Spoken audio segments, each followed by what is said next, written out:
Jiwa kami, mengantar roh kami Tuhan untuk menerima kebenaran firman. Karena kami rindu Tuhan, kami boleh berbuah untuk kemuliaan bagi nama-Mu. Kami rindu Tuhan, kami boleh menjadi teladan dimanapun kami berada. Dan kami rindu dimanapun kami berada, nama-Mu dipermuliakan. Terima kasih Yesus, terima kasih. Dan biarlah Roh Kudus berikan hikmat akal budi-Mu buat kami semuanya. Jadikan hati kami tanah yang subur buat firman-Mu, sehingga boleh bertumbuh, berbuah demi kemuliaan nama-Mu. Di dalam nama Tuhan kami Yesus Kristus, kami serahkan semua. Amin. Shalom Bapak-bapak, Ibu-ibu. Jumpa lagi ya. Ada sukacita? Amin.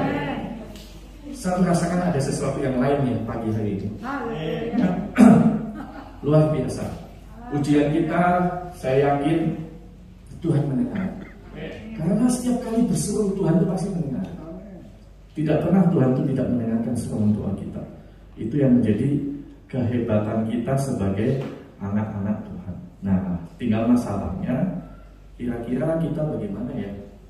Bangga nggak sebagai anak Tuhan? Itu yang jadi masalah. Tema kita bulan ini masih sama, yaitu tentang doa yang memulihkan. Sebelum masuk slide-nya, doa yang memulihkan dari minggu pertama sampai sekarang itu doa yang memulihkan. Nah, kebetulan belum ya Jo, sampai saat ini tema yang diberikan kepada saya itu adalah doa Yabes.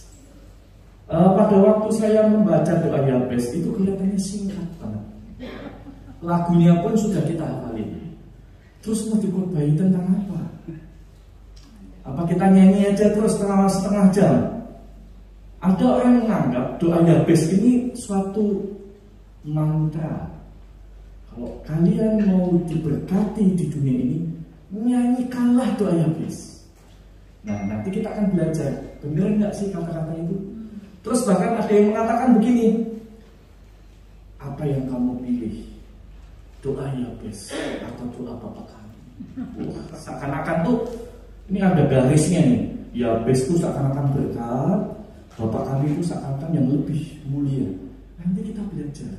Saya tidak akan memberikan satu tafsiran, tapi nanti di akhir renungan Bapak-bapak, Ibu-ibu bisa mencerna sebenarnya beda nggak doa Yabes dengan doa Bapak kami. Nah, kalau Bapak-bapak, Ibu-ibu kan setiap kali kan kita kan setelah ibadah nyanyikan doa Bapak kami selesai. Nah, nanti dilihat sama nggak itu. Nah, kita akan, saya minta pemusiknya jangan turun Pak Ishak aja, yang masih muda. Pak Ishak ini masih muda. Saya ada satu pengalaman luar biasa dengan Pak Ishak. Suatu ketika 3 tahun yang lalu ya, kita sempat makan bareng, bos, makan bareng. Padahal yang mau nraktir itu Pak Ishak. Ketika sampai di kasir, saya juga ikut kasir. Tuh nggak, kasirnya terima saya punya. Terus dia ngomong, udahlah, yang muda dia yang bayar. Padahal Pak Ishak sama saya, Tuhan saya jauh. Dia bilang, udahlah, yang muda yang bayar, dia minta ke saya. Padahal sebenarnya Pak Ishak itu harusnya lebih muda jauh ya. Oke, kita sekarang baca teks Jo. Oh, jadi burung Raja Wali Jo. Kita akan nyanyikan dulu deh. Ini apa? Doa Yabes. Next Jo. Ya, yuk kita nyanyikan ya.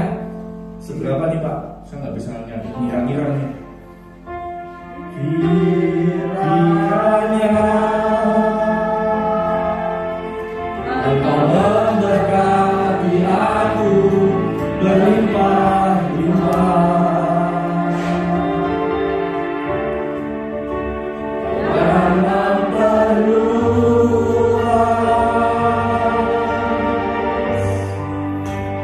daerahku,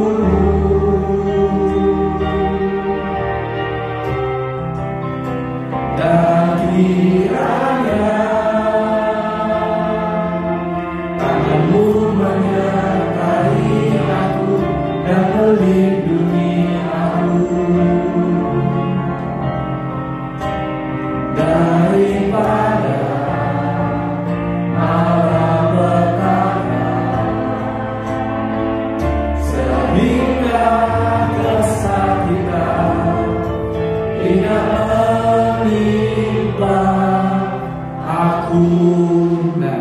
kalau kita sudah nyanyi ini pulang, ya kan?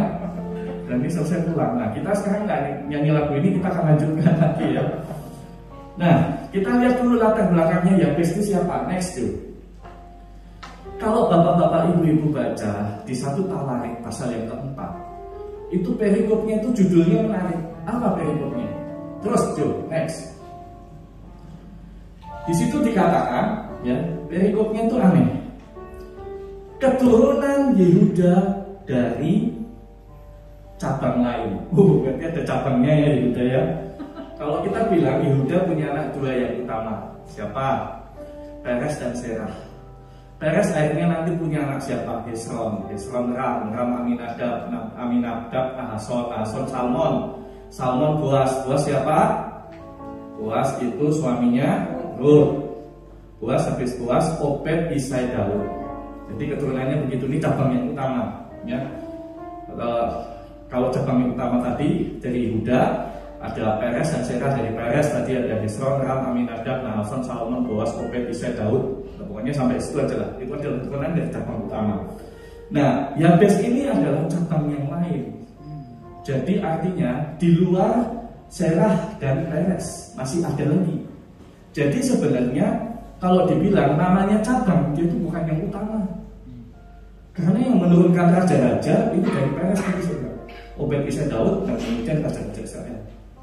Nah, Yehud disebutkan hanya Yabes itu dari cabang yang lain. Kalau dibaca 1 Tawarik 4 pasal ayat yang pertama terus, maka akan terlihat ini memperanakan ini memperanakan ini anak-anak ini sampai akhirnya aneh ke kata Yabes. Nah, jadi seakan-akan ini turunan-turunan yang disebutkan tahu-tahu Yabes. Dan gak ketahuan Yabes itu anaknya siapa. Tapi yang jelas dia keturunan Yehuda. Dan yang menjadi utama apa? Tadi latar belakangnya itu tadi Yabes ya. Yang kedua adalah Yabes itu arti katanya menyebabkan rasa sakit. Wah, susah loh.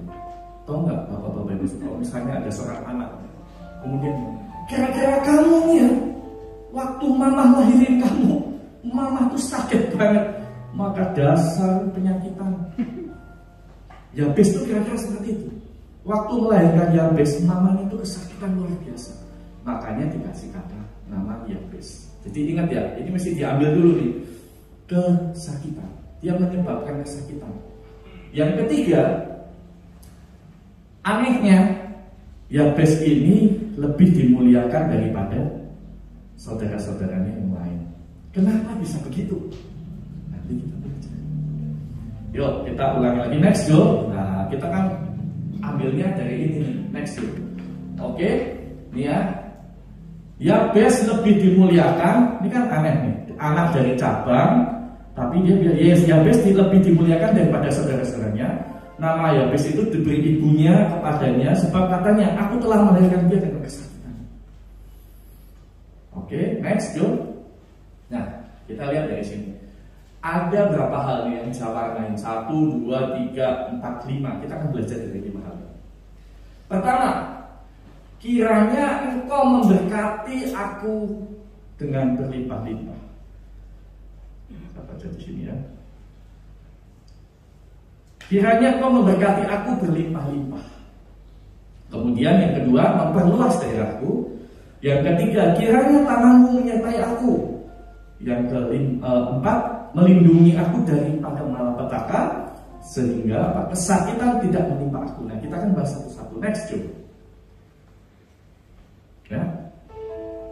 Di sini dikatakan apa? Kiranya engkau memberkati aku berlimpah-limpah. Next. Ini yang mesti saya jelaskan ke bapak-bapak ibu. Kalau zamannya Yabes, berkat itu sudah ada jalurnya. Kutuk sudah ada jalurnya. Karena pada saat itu adalah hukum Taurat. Yang ada cuma 2, berkat atau kutuk. Berkat kalau kita melakukan ketetapan firman Tuhan, kutuk kalau kita melanggarnya. Nah, sekarang aturannya udah jelas kok. Kenapa Yabes mesti doa begitu? Kiranya engkau memberkati aku berlimpah-limpah. Kan Tuhan sudah jelas mengatakan, kamu ikuti firman, berkat, tidak kutuk. Kenapa Yabes mengatakan? Pernah nggak bapak-bapak ibu-ibu kemudian waktu nyanyi terus pikir, iya kenapa ya? Kenapa? Karena hukumnya sudah jelas, berkat dan kutuk. Nah, karena inilah sebenarnya maka Allah mempermuliakan dia. Dia tahu ketika dia meminta Tuhan berkat yang berlimpah-limpah, berarti dia harus punya ketetapan dalam dirinya untuk melakukan firman. Ini Bapak-bapak Ibu sekalian. Maka Yabes itu kemudian dipermuliakan karena ini. Dia punya satu ketetapan dalam hatinya. Aku akan melakukan firman Tuhan karena dia tahu kalau dia ingin berkat yang berlimpah-limpah, ya dia harus melakukan firman Tuhan. Ya, itu yang pertama. Pada zaman itu hukum, kan? Ini ulangan ulangan 11 ayat 1 dan seterusnya. Di situ dikatakan Tuhan ini sebagai Yosua yang mengatakan, Musa yang mengatakan ketika sudah mau masuk ke Kanaan, ikutin semua perintah-perintah Tuhan. Perintah Tuhan itu kalau kita ngomong hanya 10, ya kan? 10 doang. Tapi sebenarnya dari 10 itu kemudian dijabarkan jadi 613. Nah, mabok nggak? 613 itu aturannya banyak banget. Ini ibu-ibu nih ya maaf ya, paling ribet. Masa tahirnya itu beda. Kalau melahirkan anak, bayinya laki-laki berapa bulan, bayinya perempuan berapa bulan. Pusing kan? Itu mesti dihitung semua. 613. Nah, itu harus diikuti. Nah, di sini dapat dikatakan bahwa ketika Yabes berdoa, kiranya berkat-Mu berlimpah-limpah, artinya apa? Dia punya satu ketetapan. Saya melakukan firman Tuhan. Yang pertama, Bapak-bapak sekalian ya. Jadi, sudah jelas ya.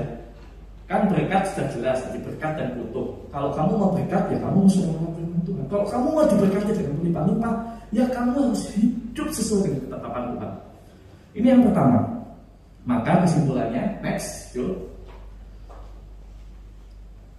Kesimpulannya adalah Yabes menunjukkan komitmennya untuk hidup menurut ketetapan dan perintah Allah,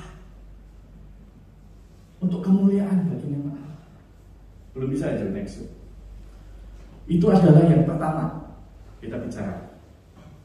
Kiranya Engkau memberkati aku berlimpah-limpah.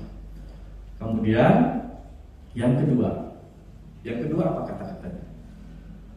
Memperluas daerahku. Next. Memperluas daerahku. Nah, ini kadang-kadang ditafsirkan begini. Memperluas daerahku itu berarti berkat. Jangan aku dibuat berhasil, sukses luar biasa. Salah nggak kata-kata itu? Enggak salah. Enggak salah. Tapi kalau kita melihat lebih dalam lagi, di situ dikatakan apa? Pengertian pertama dalam memperluas daerah adalah wilayah atau berkat. Ya, betul. Ya, itu adalah yang pertama. Kemudian yang kedua, pengertian yang lebih mendalam adalah pengaruh dan dampak. Pengaruh, dampak, dan ini akan bertambah atau multiplikasi. Aneh kan? Nah, kalau ini dilihat dari bahasa Ibrani-nya, ini bacanya itu raubau, bukan rabah ya, raubau. Artinya multiplikasi, multiply, bertambah-tambah. Artinya apa? Ketika daerah, ini misalnya nih satu orang yang dia punya ketetapan untuk melakukan firman Tuhan, dia dibuat berhasil, usahanya berhasil, anak buahnya pasti banyak dong, koleganya pasti banyak kan. Maka pengaruh pengertian dia melakukan ketetapan Allah itu akan termultiplikasi. Itu yang benar. Jadi ketika Yabes mengatakan bahwa memperluas daerahku, berarti dia rindu apa yang menjadi ketetapannya ini orang lain juga tahu, dan orang lain juga mau mengerti apa yang dilakukan oleh Yabes. Itu adalah yang kedua. Kesimpulan yang kedua, ini saya cepat ya. Yabes ingin memberikan pengaruh dan dampak dari imannya dengan bermultiplikasi. Kemudian ini saya memang agak cepat. Kalau nanti mau lebih detail, Ya kita belajarnya mungkin 2-3 jam lah ya, supaya enak. Yang ketiga, kiranya tanganmu menyertai aku. Kalau kita bicara tangan Tuhan, sebenarnya kita ambil satu aja lah, Yesaya 41 ayat 10. Jangan takut sebab aku menyertaimu. Jangan bimbang sebab aku ini Allah. Aku akan meneguhkan bahkan menolong. Aku akan memegang engkau dengan tangan kananku yang membawa kemenangan. Berarti ketika Yabes berdoa, kiranya tanganmu menyertai aku, berarti dia merindukan kemenangan. Kemenangan atas apa? Di sini dikatakan kemenangan untuk terus bertahan dalam komitmennya menuruti perintah. Jadi dia rindu kemenangan-kemenangan itu Tuhan menyertai dia supaya berkatnya tetap. Karena supaya berkatnya tetap, itu supaya komitmen dia juga tetap. Makanya begitu. Jadi semua mengarahnya kepada siapa? Imannya. Kemenangan untuk terus bertahan dalam komitmennya melakukan perintah Allah. Maka kesimpulan yang kedua, Yabes punya keyakinan hanya Allah yang akan memberikan kemenangan dalam hidup. Kemenangan dalam artian apa? Selama dia hidup di dalam dunia ini, kemenangan yang kedua yang entar. Karena kita sebagai orang Kristen itu bedanya apa sih? Kita menang gak cuma di dunia ini, habis itu mati selesai, enggak. Justru nanti yang penting itu setelah mati kita kemana? Kemenangan itu sudah dijanjikan Tuhan saat ini dan selama-lamanya. Maka kita mesti harus ambil kemenangan. Kemenangan bukan hanya supaya bisnis kita berhasil, ya it's okay, nggak salah. Tapi yang utama itu adalah kemenangan. Ketika kita sudah melalui kematian, kita mempertahankan iman kita sampai titik akhir, itu yang penting. Ya, kemudian next, apa? Melindungi aku daripada malapetaka. Kalau kita bicara malapetaka itu pasti pekerjaan dari si jahat. Maksudnya malapetaka ini apa sih? Apa yang kita lakukan mendadak ya terjadi suatu peristiwa yang tidak sesuai dengan yang kita inginkan. Tapi yang di sini ditekankan adalah dari pekerjaan si jahat. Kalau kita bicara malapetaka, berarti udah bicara kutuk. Kalau kita mau menghukumnya nanti berkat sama kutuk. Kalau kita bicara malapetaka atau yang jahat, itu berarti kita udah masuk ke kutuk. Makanya Yabes melindungi aku daripada malapetaka, supaya jangan sampai iman saya itu, keyakinan saya itu menjadi goncang dan saya masuk ke dalam malapetaka. Ini dikatakan Yabes di Mazmur 21 ayat 11. Kalau ini terjemahannya ada yang biasanya di ayat yang ke-12. Ini saya kasih dua, TB terjemahan baru dan AYT. Pertama yang TB, apabila mereka hendak mendatangkan malapetaka atasmu, merancangkan tim muslihat, mereka tidak akan berdaya. Jadi kalau ada orang lain, kan iblis bisa pakai siapapun ya, yang jahat itu. Orang lain akan mencelakakan kita nggak bisa celakakan. Yang kedua, terjemahan yang kedua, meskipun mereka merencanakan yang jahat terhadap engkau, meskipun mereka merancangkan maksud jahat, mereka tidak akan berhasil. Jadi ketika kita berdoa di hadapan Tuhan dengan satu keyakinan iman yang kuat, maka si jahat itu nggak bakalan bisa. Pekerjaan si jahat hanya untuk melemahkan dan menggagalkan komitmen kita. Makanya hindarkan kami dari malapetaka. Yabes meyakini hanya Allah yang sanggup melindunginya dari yang jahat. Kalau di doa Bapa kami ada nggak? Bebaskan kami dari yang jahat. Oke, itu sekilas saja. Next Job, kita kebut-kebutan. Kesakitan tidak menimpa aku. Wah, ini yang paling seru sebenarnya, kesakitan tidak menimpa. Kenapa? Karena tag mark kesakitan itu ada di Yabes. Jadi kalau ingat Yabes, oh Yabes ya, waktu itu mama kamu kan kesakitan dan waktu ngelahirin kamu. Jadi tahu, udah dicapnya itu begitu. Makanya dia ngomong apa? kesakitan tidak menimpa. Maksudnya apa? Supaya track mark kesakitan itu lepas dari dia. Nah ini kadang-kadang terjadi di dalam diri kita, Bapak-Bapak Ibu sekalian, secara nggak sadar. Kita punya trauma, punya masa lalu yang menyebabkan kita trauma. Sama seperti Yabes. Bayangin, dari sejak kecil itu menyebabkan kesakitan dulu. Kalau kita ngomong bukan itu deh, bahasa gaulnya bikin sial lu. Nah, trademark itu ada dalam diri Yabes. Maka Yabes, lepaskanlah aku dari kesakitan. Kesakitan tidak akan menimpa aku, maka akan hilang trauma-trauma masa lalu dia. Ini yang terjadi di dalam doa Yabes. Kesakitan adalah image dari Yabes, maka kesakitan merupakan trauma terbesar dalam hidupnya. Dan di Yosua 1 ayat 9 dikatakan, bukankah sudah aku perintahkan kepadamu, jadilah kuat dan berani, jangan takut atau gentar, karena Tuhan Allahmu menyertaimu kemanapun kamu pergi. Jadi sebenarnya Bapak-Bapak Ibu sekalian, ketika Yabes memanjatkan doa ini, sebenarnya kalau dilihat lebih dalam lagi ini agak aneh. Pertama, Yabes itu kan jadi cabang lain, dia itu dari orang umum, awam. Tapi dia bisa punya komitmen yang luar biasa sampai kemudian Allah mempermuliakan dia. Luar biasa Yabes. Kan kita kalau nggak lihat begini, kita nggak tahu ketetapannya Yabes itu kayak apa. Berarti kita tahu Yabes itu benar-benar berkomitmen kuat dalam iman dia, dalam melakukan perintah-perintah Tuhan. Mungkin dia lebih kuat daripada kita yang sekarang ada di dalam hukum kasih karunia yang semuanya enak, semuanya bisa diampuni. Kalau hukum Taurat, waktu kemarin saya cerita ya, waktu minggu lalu saya sempat renungan di tempat lain, saya cerita begini.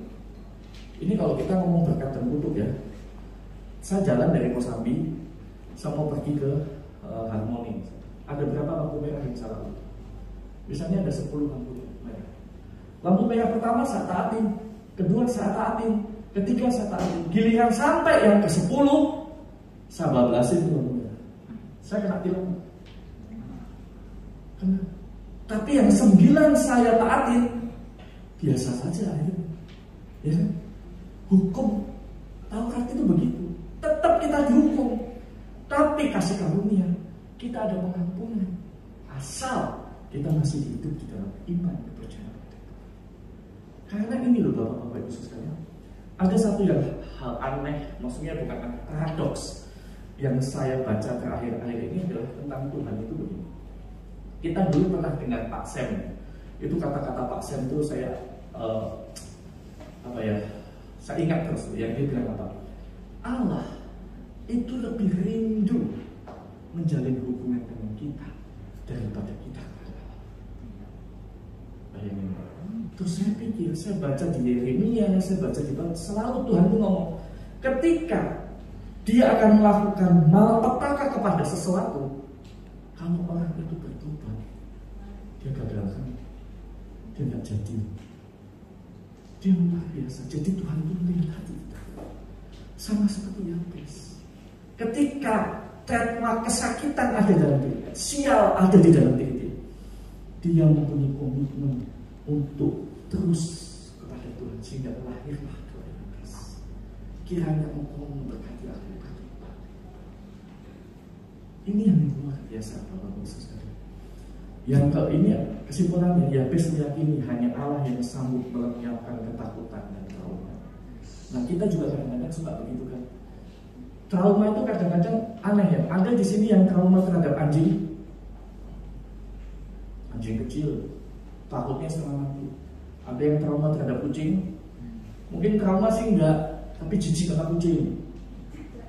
Yang saya ngomongkan bukan trauma itu. Pernah enggak kita itu trauma karena dikatakan orang tua kita bodoh? Pernah enggak?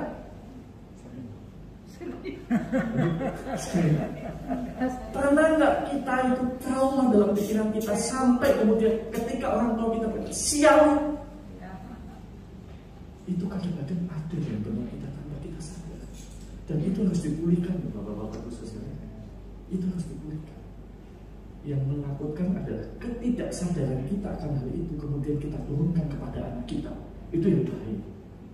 Karena kita menganggap biasa, saya sama papa saya digituin, kamu juga begitu.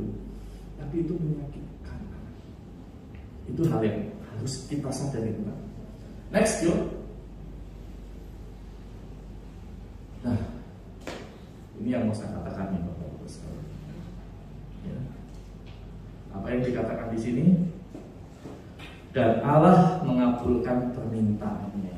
Habis Yabes berdoa, Allah mengabulkan permintaannya. Jadi kalau kita mau doa kita dikabulkan, yang pertama adalah komitmen dulu, punya iman dulu, punya keyakinan dulu pada Tuhan, percaya benar, dan kita berusaha untuk melakukan kebenaran.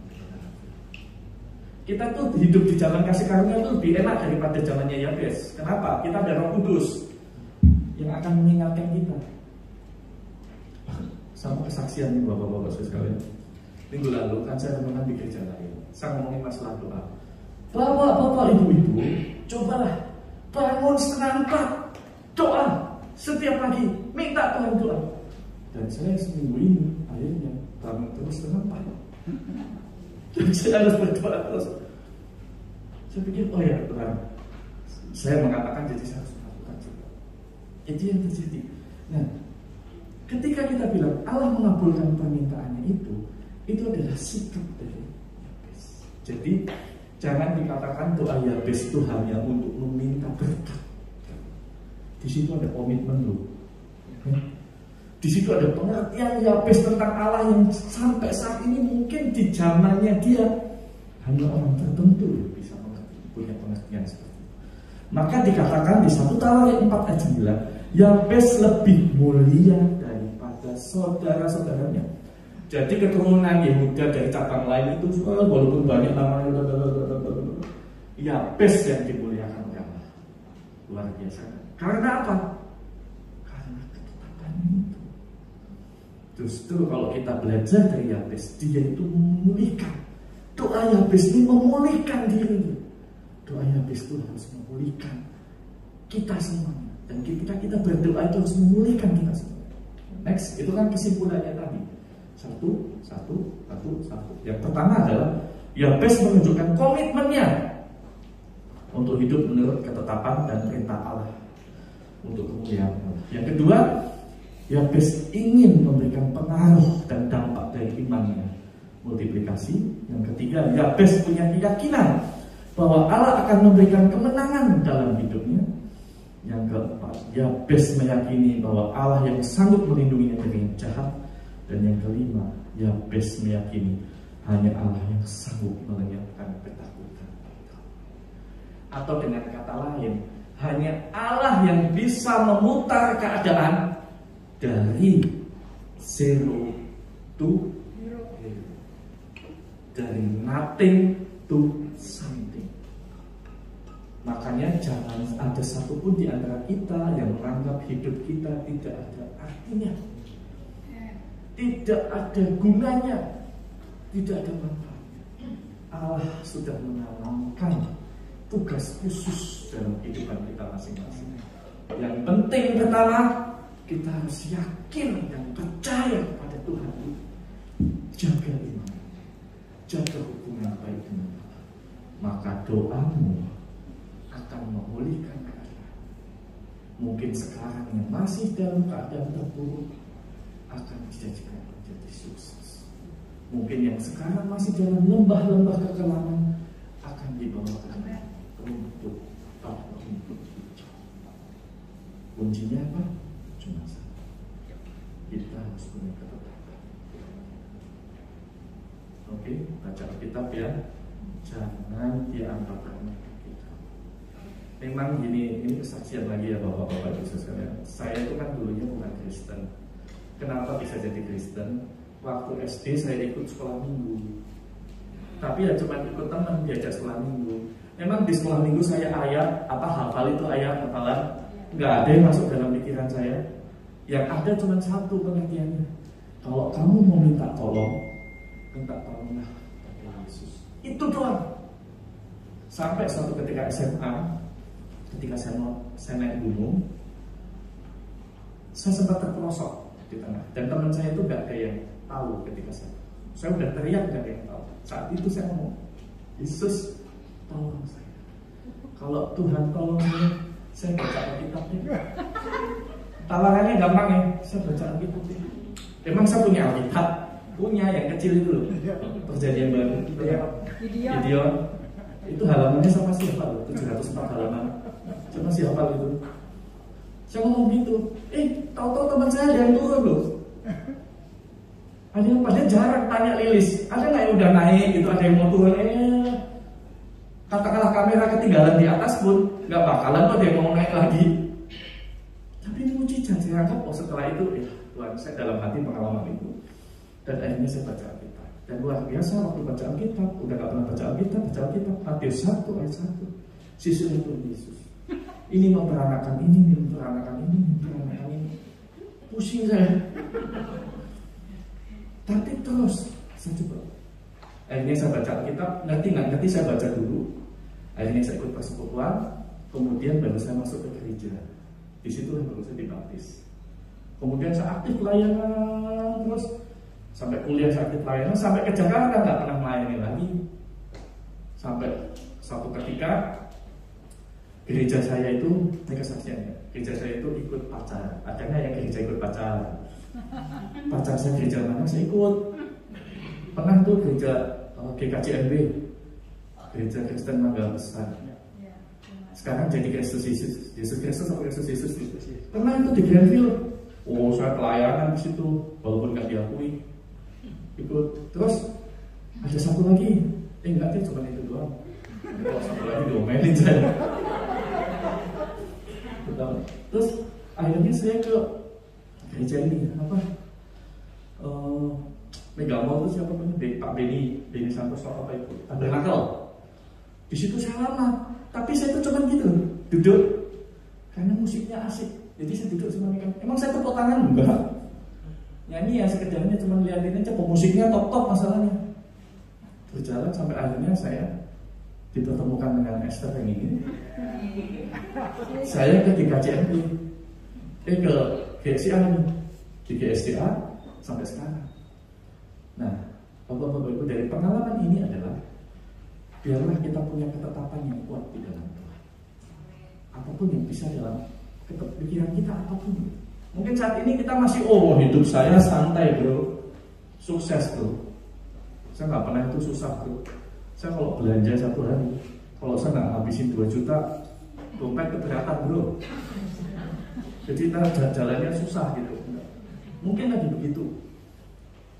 Ingat, suatu ketika kita pasti akan mengalami masa-masa di mana kita itu akan menghadapi berbagai macam masalah. Di saat itulah kita harus punya ketetapan, Allah tetap akan menolong kita seperti doa. Yuk kita berdoa. Terima kasih Tuhan untuk pagi yang indah ini. Biarlah firman-Mu boleh melekat dalam hati kami. Kami rindu melakukan seperti doa ya Yesus. Kami punya ketetapan yang kuat di dalam Allah dan kami rindu melakukan firman-Mu. Disitulah berkat-berkat Tuhan Kau curahkan. Bahkan kemenangan kami, kemenangan iman kami akan dinyatakan Tuhan, dan kami bersuka cita sampai suatu ketika nanti kami berkumpul bersama-sama memuji muliakan-Mu di dalam kemuliaan-Mu di surga. Terima kasih di dalam nama Tuhan kami Yesus.